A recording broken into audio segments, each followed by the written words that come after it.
So the first thing that we want to do, since Aaron and I don't know everyone, is to go ahead and have you get in the chat and share with us where you're from and what you teach, if you teach, or if you're a researcher, what your research field is, and maybe, you're teaching in the post-secondary world. So go ahead and share that.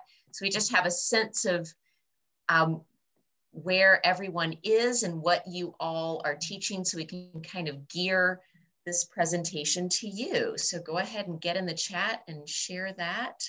And then we're going to introduce ourselves in a second. All right, so we have biology, K-8 science, AP human geography. I love the AP hugs. I've graded with apes, and we grade in the same area. Okay, more AP Chem and biology and French. And fourth grade, awesome. Ohio primatology. And Sarah, we should announce that I believe this is going to be recorded. I think somebody's recording it tonight. Yes. Yes, it is being recorded. So we have lots of variety. We have a lot of post-secondary university teachers, as well as everything in between fourth grade and university. So this is great for us to know moving forward. So Aaron, I'm going to let you go ahead and take over the intro here for the schedule. Yeah, well, thanks for having us. Today we're going to go through an introduction to DataClassroom and hopefully explore some ideas of how the Morpho Institute, both researchers and teachers at the Morpho Institute, might collaborate with us at DataClassroom to make something that is mutually beneficial to both of our organizations as well as to teachers and classrooms everywhere. Move my Zoom window for a second. And so just to give you a quick outline of what we're going to do. We're going to do 10 minutes of introductions, and that's almost over.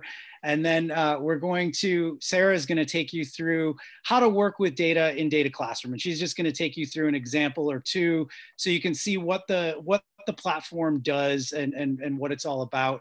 But in short, it is a platform designed for students in grades 6 to 12 to work with real data, whether that's data they've collected in a lab class or that's a real world data set like the one that Brian Griffiths shared with us that we will take you through in part 3. And so in part 3, I just want to outline a way that we have discussed with Krista of collaborating with Morpho Institute teachers and scientists to help tell the story of the work you're doing and create great content that teachers everywhere can benefit by using DataClassroom.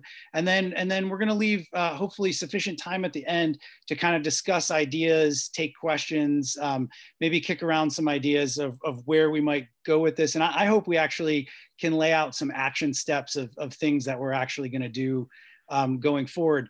One thing I want to say about DataClassroom, our business model is a freemium business model, and I believe that our free version is the best tool around for working with data in those age groups of grades 6 to 12. But the way the model works is that any data set that is on our platform is free for everyone to use. And the paid license gives you the ability as a school or a teacher to integrate with your learning management system, as well as to upload your own data and your students to upload your own data. So with these collaborations, it's the idea that anything we make we could put in the DataClassroom library and make freely available. So that would be a free resource that anyone could use anywhere, provided they have an internet connection. So. And with that, Sarah, I will let you introduce yourself. Hi, so a little bit more about me. I've been a science teacher for about 15 years, and I am a Morpho Institute alumnus somewhat. I was on the trip in 2012, I believe it was, that was with EcoTeach the year before Krista really took this on and built the Amazon Educators Workshop and the Morpho Institute. And right now I'm at UPenn in the Education Entrepreneurship program as a master's and working with DataClassroom just to grow my skills as an education entrepreneur who might grow and scale anything from a platform to a school in my education training right now, as well as working with Erin to help teachers learn more about how they can use this really powerful tool. And as I mentioned, I'm a former high school biology teacher. So I taught for 7 years in the Chicago public schools at Kelly High School on the southwest side of the city, if anyone has a Chicago connection. I left the classroom and did a PhD in evolutionary biology, where I worked with brown and knoll lizards in the Bahamas and in Florida, really tracking evolution in real time. I have marked and followed the life history of more than 20,000 individual lizards over the last 8 years.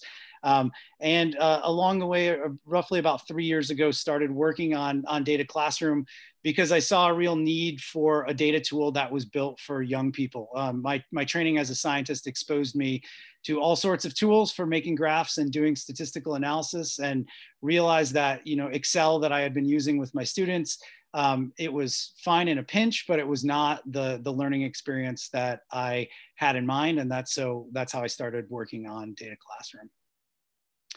So I'm going to kick it back to Sarah, and I'll stop sharing my screen. Sarah's going to take you through a quick demonstration of DataClassroom. And just want to point out, you can create a free account at dataclassroom.com and play along at home if you want, while Sarah is showing some of this stuff. You're muted, Sarah. Here we go.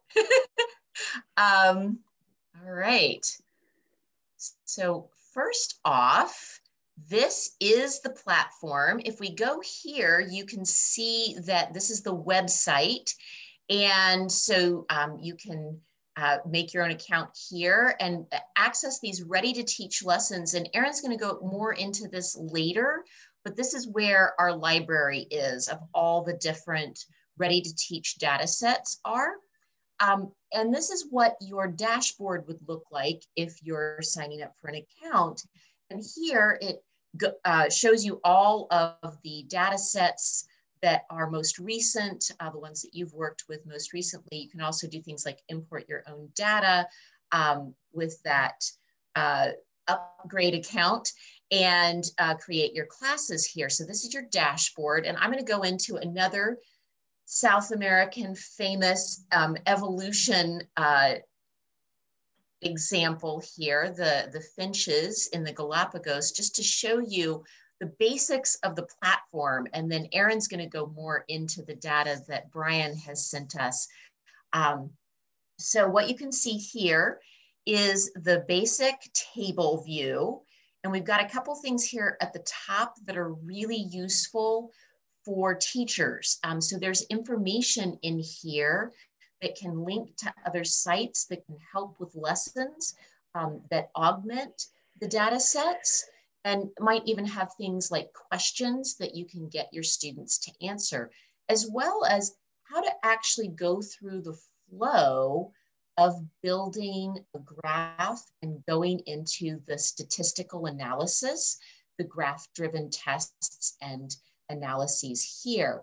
So you can see that there's a lot of information. There's a lot of data that has been collected on different parts of the anatomy of these finches, as well as their ultimate fate. And we also have the species and band numbers here. These are real data from the grants research on the Galapagos Islands. And one other thing before I actually go to the graph tab and show you how easy it is to make a graph, there's also a fantastic tool here for students who are learning to graph and learning what kind of graph would be best. You can open the graph wizard and they can read through here and actually say, yes, this is the kind of thing that I'm trying to show, and be able to get help and assistance with how to graph. But since that is not necessarily something we need to spend time on today, I'm just going to go ahead and bop into our graphing feature. And at this point, I just want to see, Aaron, are there any questions in the chat, or are you able to see? I'm watching, but I do not see any questions right now. Okay, feel free, anybody, to put questions in the chat as we go along. If I need to go slower, or if I need to go back and do something again so that you can get the basics of how the program works. Now we're into the Make a Graph tool. And the really great thing here is that you can pick that you want to show the fate of what these birds had happened to them. Did they live or die? And let's say we want to pick beak depth to show one of those anatomical characteristics that might have impacted the fate. So I'm going to say, let's show that. And there you go. There is your graph. Their fate is here, and their beak depth is over on the left-hand side. And that was 2 clicks instead of a lot of other steps that you might have had to teach, especially if you're a high school teacher like I have been in the sciences for the past 15 years. Getting kids to make graphs in Excel is a whole lot more challenging, and Google Sheets has its own challenges as well. So this is an amazing tool. Over here, we can change a few things with appearance, like putting in a title, because that's always very important. There it is. You can put in the title, Fate of Birds. I had already typed this in before, but you can just go in there and change it if you want to. I should probably actually change that to Fate of Finches. Let's put that in there so you can see how this works. And from there, while we're in here, I'm also going to show that you can choose some really fun data emojis, things like birds, and you can get in there and change that up. But here we have those that flew on to another life and those that lived. So those are some of the cool features about changing your graph. Again, it's really solving this problem of how challenging it was to get into graphing in either Excel or Google Sheets. And we have these fantastic features that kids love. So next, if you want students to actually embed this into, say, a lab report that they're writing for you, you can copy this image to the clipboard, and they can take that by copying it and pasting it over into whatever Google Doc they're working on, or other kind of document. If anybody still does things not in the cloud, like on their computer in a Word document.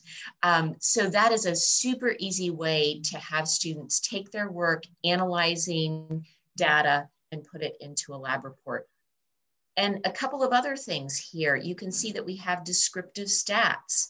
So you can check that box, and students might be familiar with something like mean-based or median-based statistics. And we have several choices in both.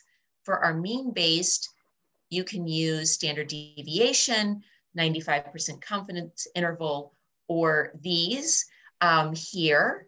And then also for median-based, we have our box and whiskers or our median line. So we have many choices that you can use to show those descriptive stats. And how are people doing so far with what you can use to analyze the data already on the graph? Anybody have any questions? All right, no questions. It was that easy. This is amazing. I'm not seeing anything yet, but I'm keeping an eye on it. Feel free to jump in there with chat questions if y'all have them. Yeah.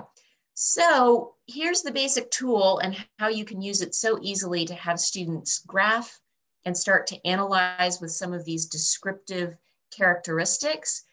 And going even one step further, I know that this is going to be far beyond where you know, our 4th grade teacher today is going to go with her students, but many high school teachers might struggle with, you know, knowing that there's importance in statistical significance, but how do you teach that to students when you only have a limited amount of time and you're trying to get all that AP bio content into your class, and you can't also teach AP statistics.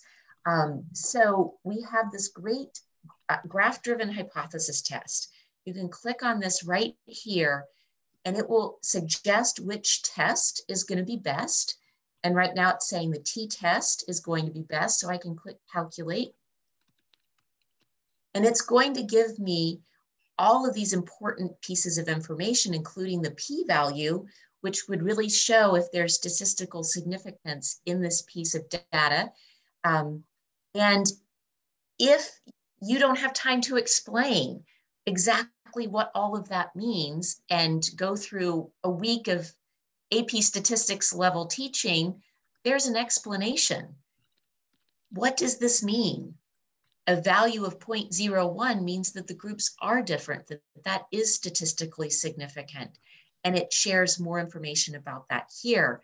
So it's a really great way to help students start to understand these really important inferential statistic lessons without having to be masters at the math, or you having to be a master at the math to be able to help them understand the significance. So at this point, Aaron, are there any questions in the chat? Is there anything that I've forgotten? There were a couple of questions about working with your own data and uploading, and I just answered those in the chat. But short answer, yes, you can bring in data from any file in a Google Drive. You can bring it off of an Excel or a CSV in your own computer. You can paste it in. You can also just make a blank spreadsheet and start filling it in within DataClassroom. Yeah, and I can go over here. I'm going to discard my changes and leave and show that there's this import button here. And so that's where you can actually have this list of choices where you can upload, fetch, or create. And there are lots of options for importing your own data. So if there's no other questions for like the basic demo of how this platform works, maybe Aaron, you want to go ahead and already get into the options for collaboration and the data set from the Amazon? Sure, if you want to kick okay. the sharing back to me. Perfect. Great. So while Aaron's flipping over here, I just again want to thank Brian Griffiths for sharing his camera trap data with us. This is where, thank you, Sarah, for giving us an overview of what the technology looks like. This is the part that hooked me, that we can begin to tell stories and use the data to tell stories, in particular, the ones that are near and dear to our hearts. So, all right, go for it. Sure. So what I'm thinking of in the way we've collaborated with organizations in the past that have data sets, and I guess most notably we've done this with Data Nuggets. If any of you are familiar with the datanuggets.org, they're great people and they really have a great product online for teachers. But on DataClassroom, it's this Ready to Teach tab on our website where these are lesson plans that are fully fleshed out, that tell some kind of story behind the data, and have students use a real world data set to answer their question. And some of these are real world data sets in the sense that they're classic high school or middle school lab activities. And some of them are real world data sets in the sense that they were not collected for teaching and learning purposes, but they were collected for some other reason. And we now have made them available for students to work with. I'm going to take this antibiotic use and resistance just to show you. And so the idea is I want you to think about how we might do this with data sets that are coming out of work being done in the Amazon, and possibly data sets that teachers working with the Morpho Institute have a connection to. Researchers on the call as well. This could be something that we could do with really any work if you're interested in sharing your work with a wider audience. We are a relatively new platform, but some of our most popular lesson plans on here get viewed by about 10,000 teachers a week. So you do have a chance to really get your work into the public sphere and sort of make those kind of broader impacts that sometimes as researchers it can be tough to get our work seen in that way. So like in this antibiotic use and resistance example, you can see we do this kind of artwork. We have one of my partners on the project draws all of this stuff by hand. So he would do the same with any data set that we worked with you all. We usually have some kind of hook. In this one, it's this YouTube video showing antibiotic resistance in real time in Petri dishes. It's really cool if you've ever seen it. But then there's the background information, and this is sort of like the least you would need to know to try to make sense of the data set. And so we try really hard to cut out as much jargon as possible in the background, and really just make it so that you know, a young learner can sit down, read through this, and understand the basics of the question, even if they don't understand, you know, everything about the field. And then there's some information about the data set itself. What we always talk about, what are the variables in the data set? What do they mean? We usually specify if they're numeric or categorical or some other type. And then it shows teachers an example of key graphs or figures that students will be able to easily produce in the course of the activity. And so these activities are all designed to be done within a single 45 to 50 minute class period. So they're all very modular. Some of them can be fit together in a series if you'd like students to do something that takes longer than a class period, but we do strive to have the activities be something that a student could complete in a single class period. And then there's the activity itself with the kinds of questions you can assign your students. All of these can be customized when you assign them to your kids, but we try to give you a starting point of these are what we think are good questions to tackle with this data set. And then you can click this button here. So this website is really set up for teachers. This, when you go into the platform, this is what your students would go to. So they see the data like Sarah was showing you, and you can expand the description here and see the activity in there as well. If you click on the pencil, you can customize this if you're a classroom teacher and you want to make your own version. But so I'm not going to go through this antibiotic resistance one. I want to go through a draft of what we've worked up with the data set that Brian Griffiths has shared with us, and just how that would work. So first, I want to just show you the sort of raw draft in Google Drive. And I've made this publicly available. And as soon as I finish up here, I will share this in the chat. So you have access to this folder in Google Drive, and you can see what we've done so far, and possibly comment on it if we're going to try to actually move this one forward and do something with this. I've called this Snapshot of Biodiversity. It's using camera trap data in the Amazon to examine mammal diversity. There's a brief background here, and this is very, very brief, but just sort of sets the stage for how the data were collected. They were collected with these camera traps. We're focusing on 4 different species of interest here. And these camera traps were all placed at naturally occurring salt licks, which are areas in the Amazon where large mammals tend to congregate to meet some of their nutrient demands for minerals. Indigenous peoples in the Amazon, like the Mahuna, know this and rely on this for hunting, because these are places, and Brian, you can correct me if I'm not accurate with this, but this is places where they know they can reliably find game, and so this is very important culturally and to their hunting. The 4 species that there are data on here are Venado colorado. There's a peccary species, and I'm not going to pretend to be an expert on these species, but these are the 4 species in Brian's data set. If we were working this up to be a full ready to teach lesson on the DataClassroom site, we would probably make some illustrations of each of these, but we would strive to keep the relevant anatomical details correct as we sketch those. There's some background on the variables in this data set. So it's only 3 variables is what we've cut it down to. Brian had a lot more data than that, but we've cut it down to a species common name in Spanish, There's the lick, which is the specific sites of where the camera traps were, and there's letters A through K, and then there's also the scientific name of that corresponds with the common species name in Spanish. And then there's this activity, and we've got two questions that Brian suggested here. Is one, is there a difference in how frequently each species visits mineral licks?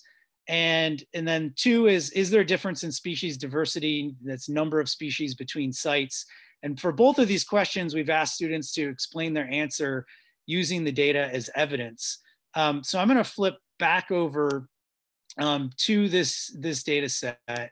And yeah, I've got it open here. So this is the example data. And so you can see we've got those three variables: species, lick, and scientific name. All of these variables are categorical. So there's three categorical variables here. So this will be a different kind of graph to what Sarah showed you. But to work through these, the instructions were there in those questions that were in the description. But for that first question, I want to choose this histogram frequency plot. And this was just, is there a difference in the number of visits to camera traps by the different species? And I would just click species, and it will plot these data. And so, you know, what students, the conclusions we would hope they would come to in looking at this and saying, wow, you know, Venado, Colorado visits the camera traps much more frequently. And, you know, that could inspire other questions. Like, it could just mean that that species is much more common. It could mean that they're, you know, they frequent the mineral licks more often. There's a variety of other things you could jump off to in that, but for this, we're just kind of keeping it simple to just answer that question of, you know, is there a difference between species and the number of visits? And I would say overwhelmingly, the answer is yes to that question. If you wanted to, if you had upper level students and you wanted to explore that with, on a statistical basis, you could press this button over here.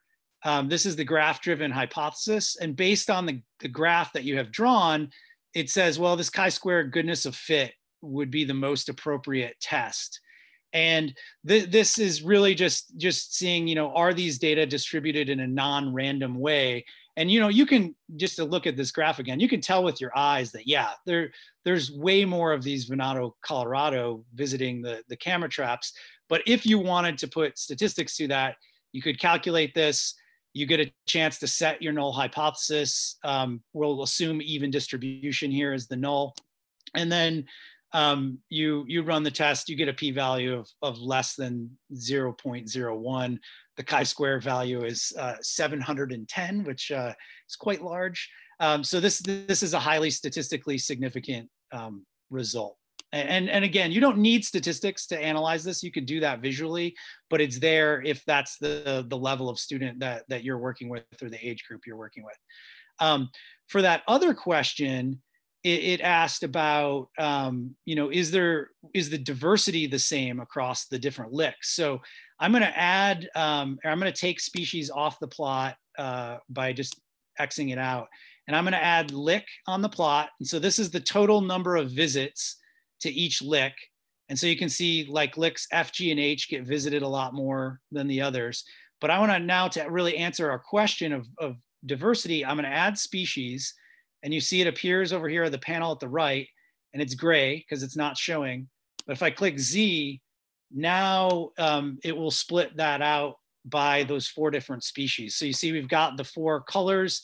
Venado, Colorado, our frequent flyer, is pictured in the teal, and you can see. But looking at, you know, this question of what is the diversity like across all of the licks, you know, you can see some like lick J and lick K, they've only been visited by a single species of our 4 species of interest.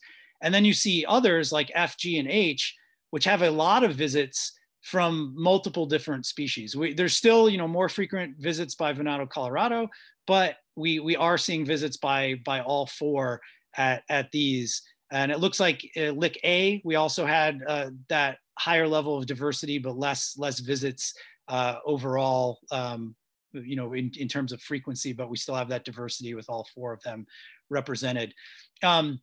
With just about any data set, there's more than one way to represent something. So if I switch graph types, so we're in this histogram frequency plot mode over here on the right. If If I switch over, this one's really flexible. It can be a scatter plot, it can be a box plot, or you see this categorical bubble. And so if I put, we'll put lick on X and species on Y, you can get this kind of categorical bubble plot where those counts are now represented as circles, which are scaled to the size of scaled to the number of visits. And we can see again, if we're looking at on the X-axis, we can see again, licks F, G, and H, they have, you know, fairly large circles across all 4 of the species that are now on Y. So this is looking at the exact same data we just looked at, but with a different type of plot that, you know, could be used in a different situation. You could also give students a chance to talk about how the visual presentation of data matters, and have them comment about what can they more easily see with one visualization versus another. They can even play around, you know, with this panel at the right.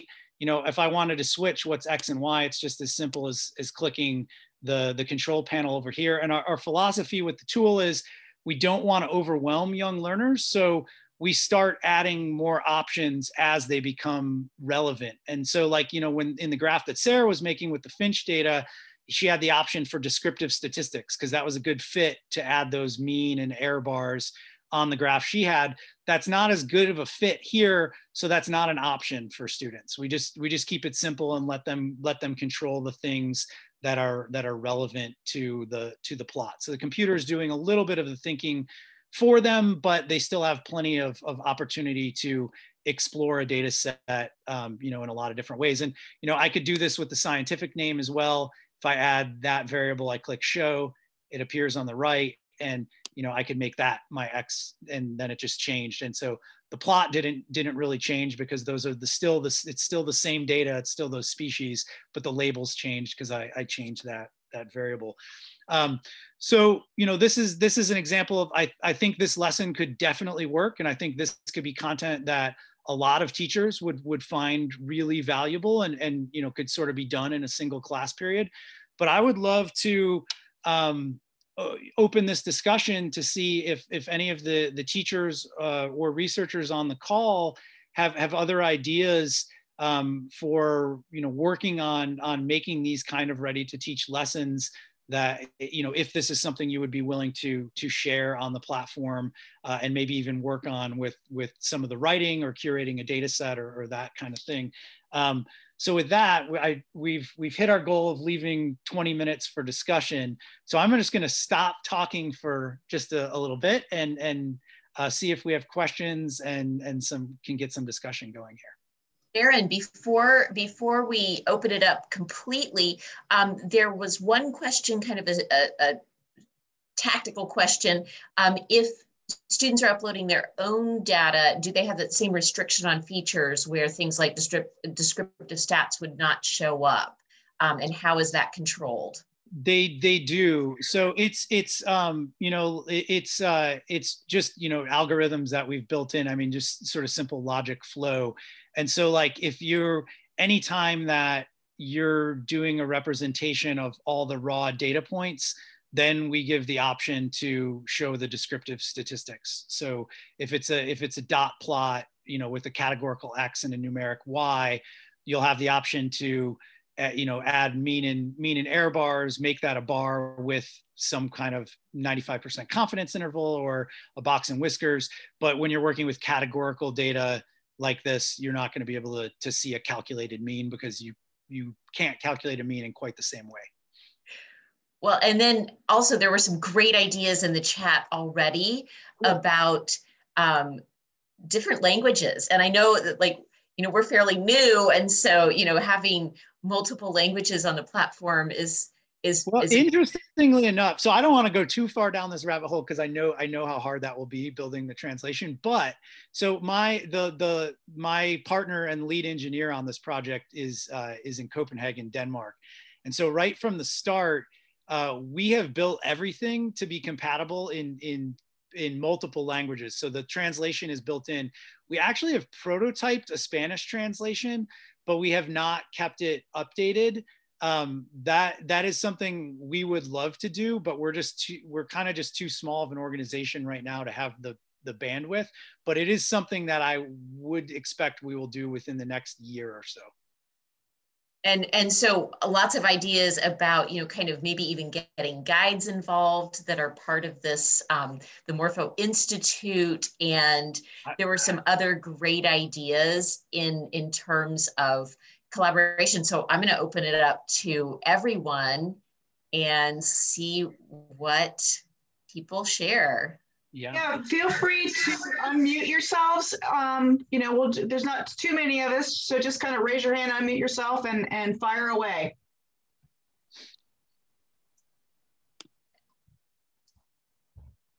I can watch the participant box if people want to use a little raise hand feature, but probably people just jump in.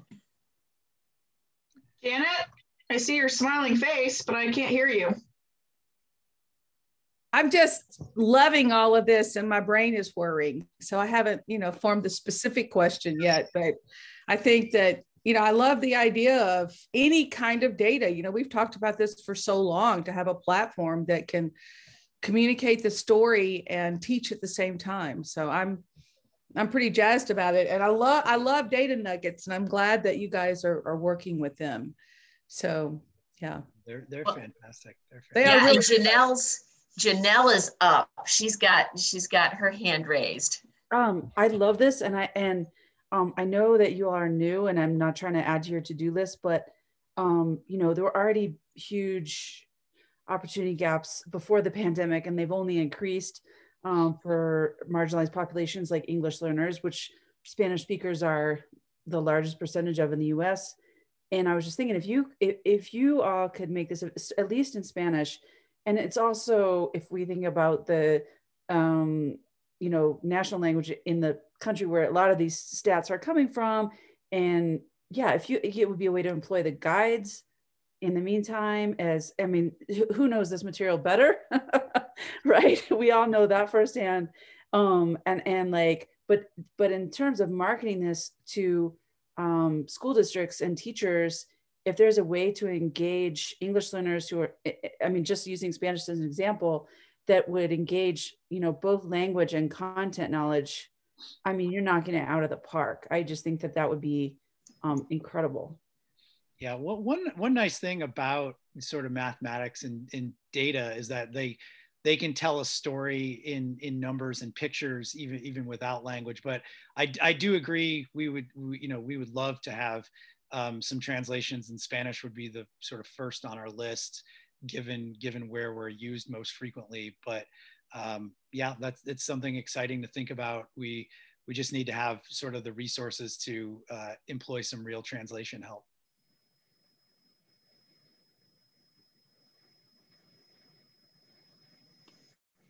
Yeah, Amanda.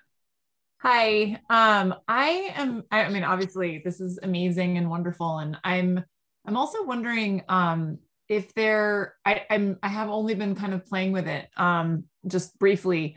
Is there a place where you can collaborate? Like, is there a way that there could be people who have created data that we, like, for instance, in the 2 trips that I've been to Sukasari, we've created some data sets, and like, could we collaborate with like all the people in here to build something? Like, is there like a way you could create like a folder within this that is a cohort that could be shared, but is like keeping everything together for this kind of group? And then so you can share data sets on the platform in like a similar style to Google Drive, where you can set it to anyone can edit, and then you could have multiple people edit.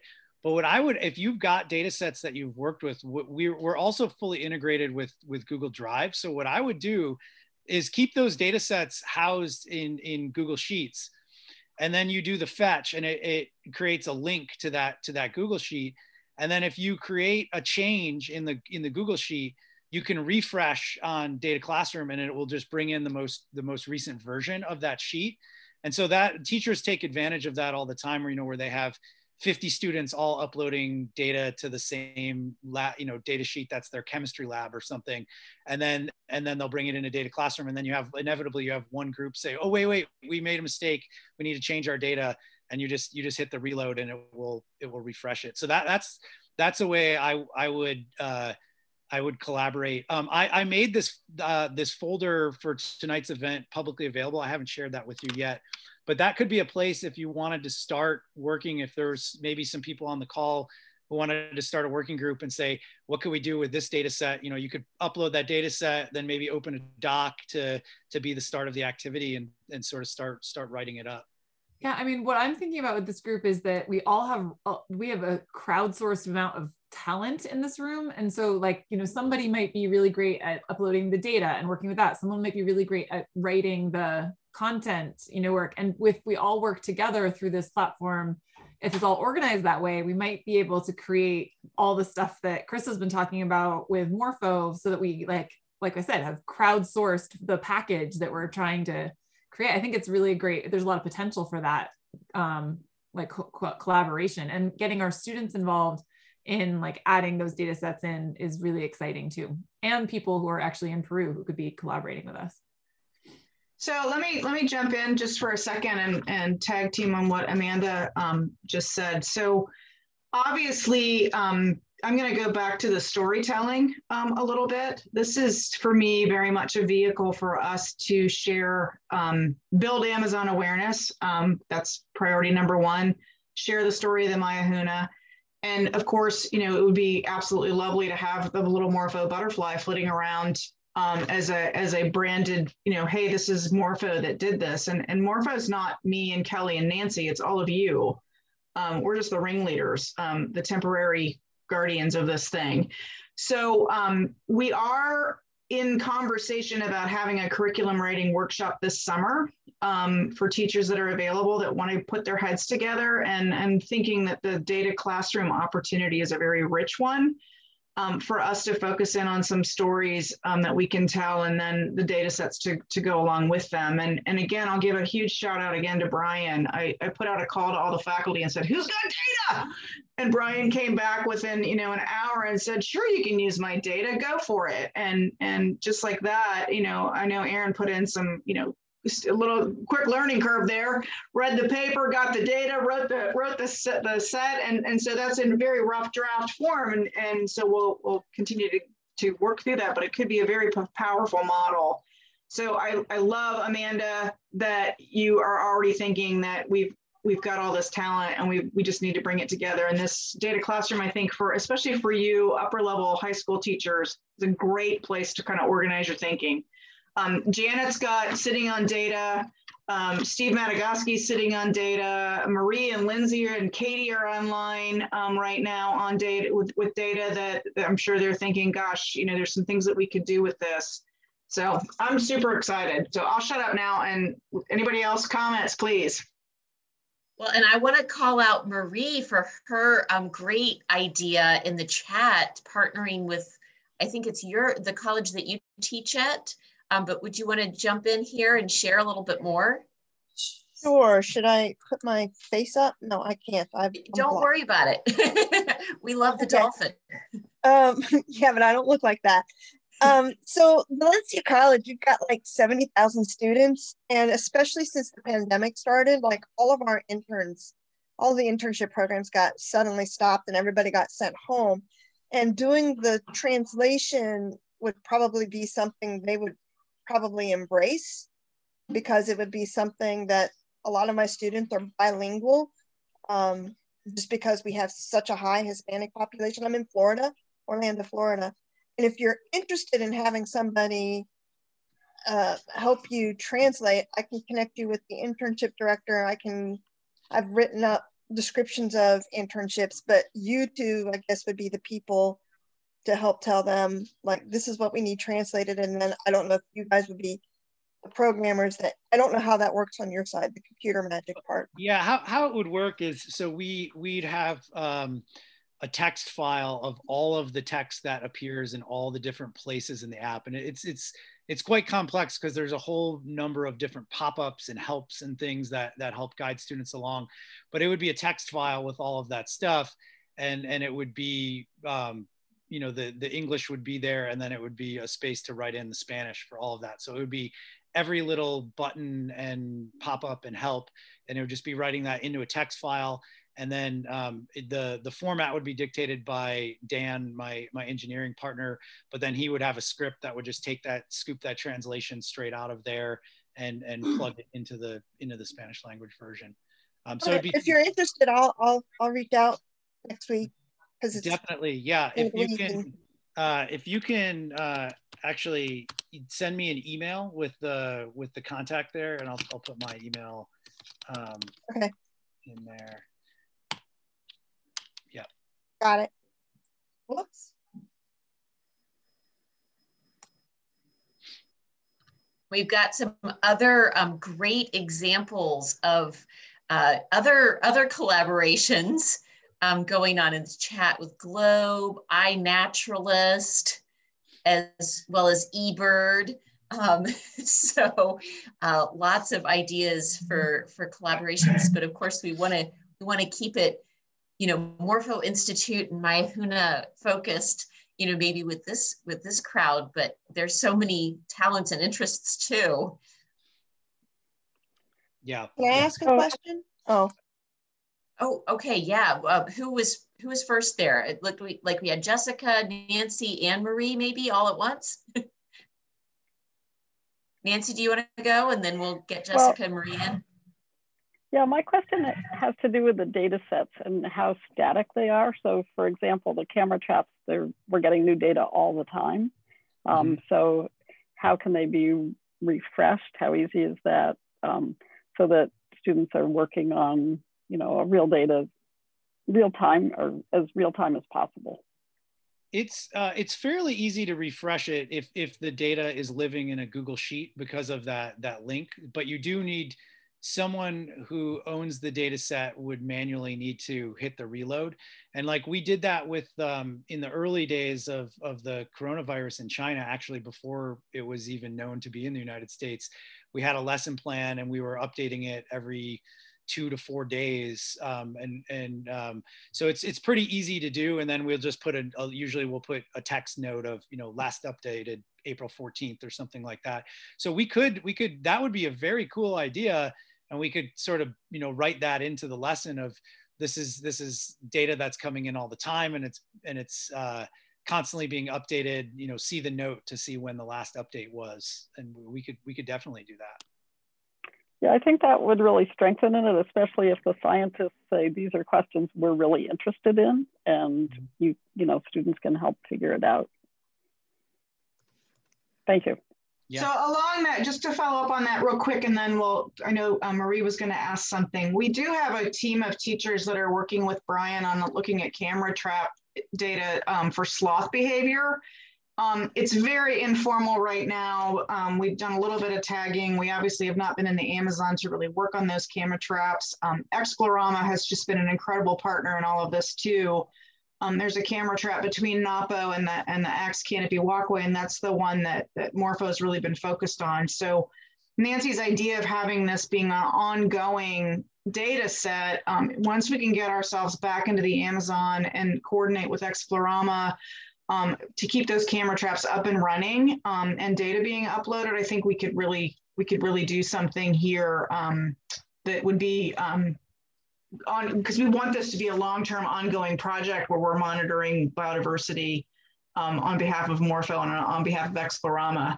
So very exciting to see some of that. Maybe we've got a landing spot for it, which would be great.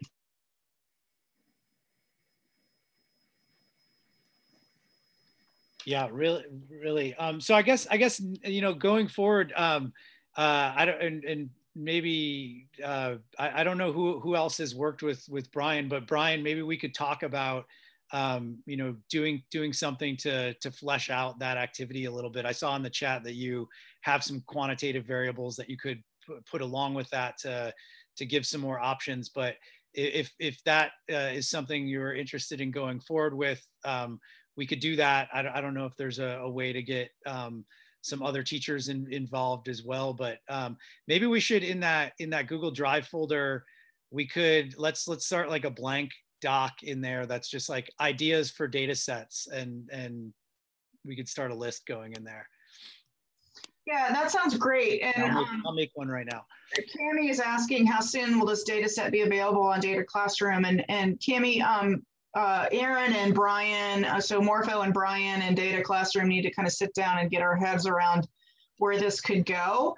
Aaron was great, and he worked with Brian to put together that rough draft of the actual lesson plan. So we've got some tweaking that needs to be done with that. So I'm not going to even throw out a date yet, but we'll hopefully internally we can be working on this together. So what I will do, because we're almost out of time here, and I'm happy to stick around for a little bit too. I'll send out a follow-up email and with a little bit of a, the links that are in the chat, I'll save all of that. And then some follow-up, if anybody's really like, I am so in on this, how soon can we get started? Then we'll get you on the team to help get this thing rolling. Sound good? Sounds good to me. All right. And any other last minute, kind of shout outs about ideas? I mean, we've already had Maya Huna stories, translations, but other people on the call who are collecting data currently, who, in the Amazon, who are interested and excited. I have a quick question. This is Janet. I don't have a picture. So I work with AP and IB kids, and a lot of times they're looking for data for their AP research or their IB extended essays. Mm-hmm. And I mean, to be able to use this kind, to use these and develop their own questions, it would be great. Maybe this is something that we can work on with Morpho to have that strand where we encourage and, I don't know, publicize it somehow and get that out to people that there is data that could be used to ask their own questions, and look at their own hypotheses with. So I'm not sure how to do that, but I guess the data sets from the Amazon and other places would grow, and then the kids could analyze them and ask their own questions. Yeah, I've had IB teachers do that, and taken some of the data sets that we have in the library and had their students analyze them, either with like not necessarily letting students know that there are prepared questions with them and just giving them those data sets and say, work something up. Or the other option, if it's a really big and rich data set, having them, find a question that was not one of the questions included in the activity and finding an answer to that with the data. And I think just a question I know my AP research teacher would want to know is, if a scientist or one of us, puts the data in and it has been used in a way such that maybe it's been published or whatever, is that obvious in the data set when we go look at it? Because there are limits, to what the kids can use. It's obvious. If the source of the data is always indicated, if there's been a published paper on it, we always link to the original paper. If it came from some government organization or something like that, we always specify where it came from. Perfect. Thank you. Marie Trone, she's our resident dolphin researcher. She's the one from Valencia College. Her question was, do the donated data sets have to have a specific question to which we know the answer? And absolutely not. No, they don't. In fact, there's been some more requests that I've gotten from educators I like Brian's comment of, do we ever know the answer? But yeah, it's so the people actually, there has been some demand for that, for us to just put data sets up. We're actually about to unveil a new content library, which is really just the same library we have, but it's more user-friendly and searchable. And we have things in 3 categories right now, which are ready to teach lessons, which are complete; digital data nuggets, which are digital versions of the partner content that Data Nuggets has supplied us with. And then the 3rd category is called raw. And the raw data sets, the only thing we commit to putting up there is a description of how the data were collected so it can make sense, but it's not necessarily going to have a lesson or questions. And I think that's kind of what we're talking about here, is more of those raw data sets.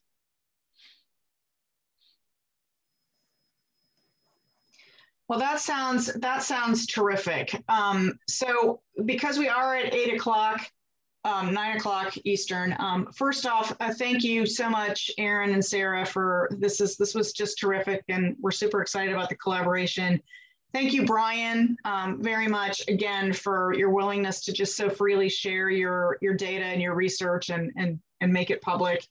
Thanks to Pam from Explorama for just facilitating the whole darn thing, for everything that we do. We miss you terribly. And of course, you know, a big shout out to all of our Mayahuna friends and colleagues in the Amazon as well that made this data. And not, I mean, just not, they didn't only, they supported Brian, but they were co-researchers. So it's just amazing. So I will be in touch with everyone and follow up and make sure that I've got the chat saved and the recording processed, and look for some emails from me within next week sometime. Sound good?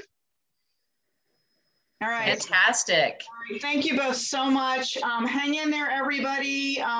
It's March, you know, we're getting there. All right. Thanks so much. I'm gonna stop the recording.